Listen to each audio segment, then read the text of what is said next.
Hello friends, hi!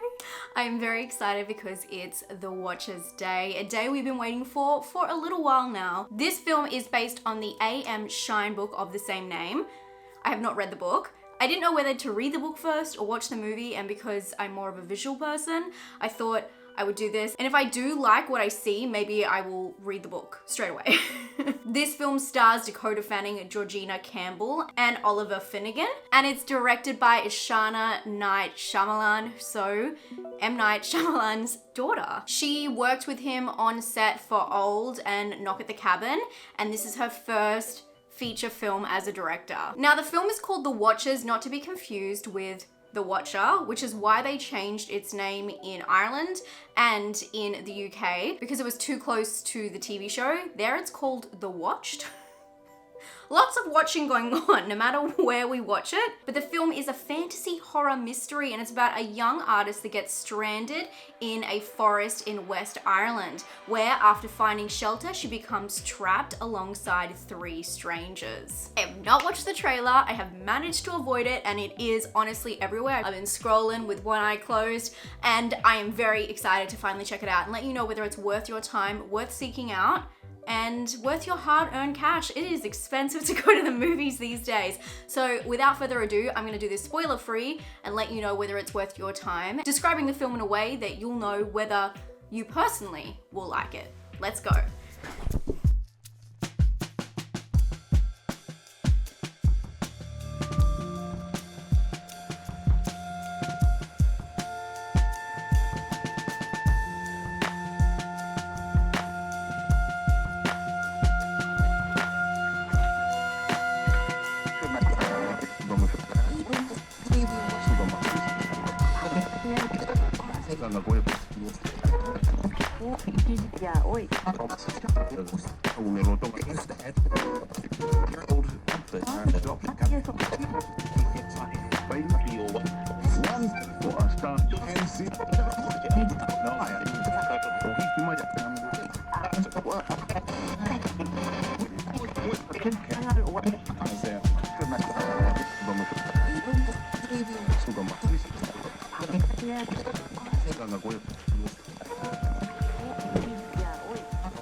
Hey guys, I just got out of The Watchers, and my god, was that an interesting film. This film is not for everybody. It is not for everybody. In fact, I think it's for a very particular kind of movie fan, let alone horror fan. This movie is very heavy fantasy, which is to be expected. Even the idea of it being out in the woods, I knew there would be some kind of entity, and it's very heavy on that fantasy element. I had a kind of strange reaction to this film where I didn't feel like the stakes in being a horror film, it wasn't scary, or I wasn't scared for the main characters.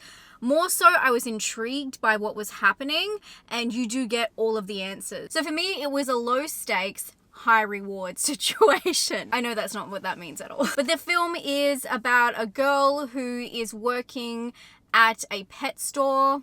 She is an artist, but it's a very weird way to describe it with that. She's working in a pet store in Ireland, and she is asked to deliver a bird. And from there, she has car problems and finds herself in the middle of woods. And this is where she meets some strangers. I'm gonna say this very delicately. This film, for me, was quite predictable, but it was really satisfying. Instead of having, the original film, then we get the sequel, then we get the prequel, all of the answers were in one film. But because there was so much information to pack into this film, and you really can tell it's based on a book with the way it's put together, it's quite clunky and skips through certain aspects. It doesn't have a great flow to it, but this film only runs for 1 hour and 42 minutes. And because there's so much information, I actually think it would have benefited from having a longer run time. There's a lot to fit in, and I just don't think the mystery element was fully realized. Sometimes you need a little bit of darkness. We'll get to the visuals in a sec, but sometimes you need a little bit more mystery before you reveal, and if you're really going to fully explain the story. And I felt like I didn't really get that. It felt a little bit clunky in the middle. Obviously skipping a couple of chapters there. So I wasn't in the dark long enough to fear for what was happening. In saying all of that, let's talk about technical stuff. The cinematography for this film beautiful, absolutely beautiful. Obviously isolated location, but in the middle of the woods. If you hate, and I know a lot of people do not like the winding roads, either you love winding roads, hate winding roads, you know, the aerial shot, the bird's eye view of the car, the wide reveal to the sweeping landscapes, just to show how isolated and how immense the situation they're getting into. You know, this forest is endless. You can't see any civilization in sight, just their car, you know, winding around those roads. Lots of those kinds of shots, lots of establishing, just really beautiful. Also, the first scene of this film is really odd because it's very dark, but they bring up the fade. So it's one of those ones where you're kind of squinting to understand what's happening. I do want to let you know, not all of the film is like that. Thank God. I was really worried at the start. It was just not a very, I mean, I don't mind a fade, but when there's darkness and contrast, especially in the opening scene of a film, you want there to be a little bit of mystery. That is totally fine. And I wish they would have kept it as like a darker scene, even though it is too dark that you're kind of squinting. The fade really messes with that. Like, go all in or don't, you know? But as the film goes on, it's just beautiful, the way it's put together. And also the establishment where a lot of it takes place. It's just this really interesting juxtaposition between pure nature and this new architecture that I liked. It was very cool. It was very modern, very slick. And then the color theory is intense in this film. From the start, lots of blues and lots of opposing color wheel. Orange or yellows, including the parrot that we see at the very start, who's yellow. And this is not any spoilers. This is very clear from the start. We follow Dakota Fanning's character in her blue Jeep while she's wearing a blue jumper. Like, there is just so many odd ties between the contrast and kind of like a mirroring situation, which I think you can read into in so many different ways. I'm sure there's a lot of choices behind that. But with all of that natural, beautiful, easy to implement, or I'm not easy, but very cleverly implemented visual aspects, the setting, everything like that. The film does rely a lot on CGI, but I don't think that there was really any other way to create a lot of the fantasy elements in this film. A lot of it is a little bit cringe. There's cringe parts that bring the story together that kind of need to be there, and I just don't understand how else they would do it. And this is what makes me wonder, and I can't wait to read some of your comments if you have read the book, if it just didn't translate well. And that's what I'm thinking. Some films that are adapted from books particularly just don't translate the same way because they're not written for the common arc, I guess. And not everything has to be the common same structure as always, but I just felt that it was a little bit clunky. That's why I would have liked a little bit of a longer run time to really get into the flow of things. And I just feel like some things visually cannot transfer from a book, because that's the beautiful thing about books. It's all your imagination.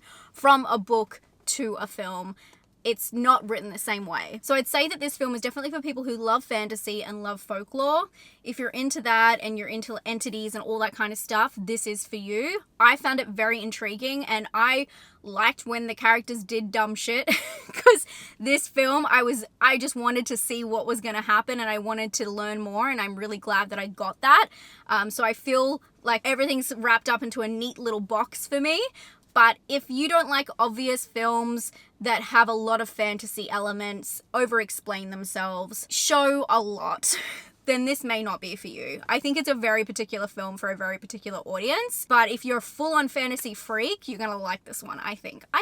Overall, I think The Watchers is a very odd film. It's clunky, it's a bit awkward, but it's kind of beautiful in that regard where it's doing its own thing completely. So although parts of it I felt like were predictable, it was really interesting seeing a more unique story attempted, which I enjoyed. I enjoyed this film for what it was. It definitely does not feel like M. Night's film, so that's good. She's got her own style. I'm gonna give this one a 6 out of 10.